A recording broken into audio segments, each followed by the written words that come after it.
What is the problem with unique selling propositions? Well, I think we've all heard the term unique selling proposition or USP. For a long time, the world of marketing has been very taken with this idea. In fact, the USP was a term that was coined back in the 1940s. And what was happening back in those days was that advertisers were looking for a way of explaining why certain ad campaigns were more successful than others, and they decided that it was because of the unique selling proposition that the advertiser was making in that campaign.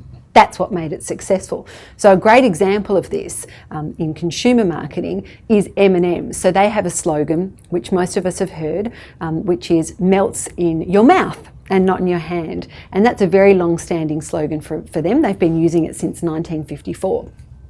So USPs are great, they work really well in consumer marketing, but like a lot of consumer marketing concepts, they really don't translate all that well into a business-to-business environment. And this is really for four main reasons. The first reason is that thinking about what's unique about us actually makes us look outside ourselves to competitors for validation. And unfortunately, this is an exercise that's not very good for us. It has negative psychological effects and it's not very valuable either.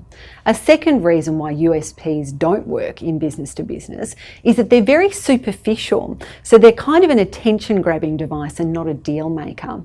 And grabbing attention is fine if you're only asking for someone to part with $2 to buy a packet of chocolates. But if you're selling a $2 million IT system, then of course the conversation's going to be different.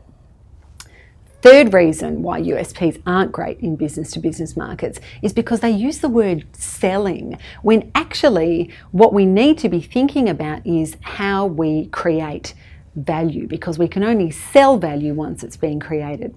And the fourth reason is that uniqueness is great, but it's not always valuable. So even consumer markets are littered with examples of products that were considered unique and that tested well in market testing, but that no one ever bought. So things like Jell-O for salads, toaster bacon and blue French fries, all products that sounded like a good idea and certainly very unique, but that tanked horribly when they actually went to market.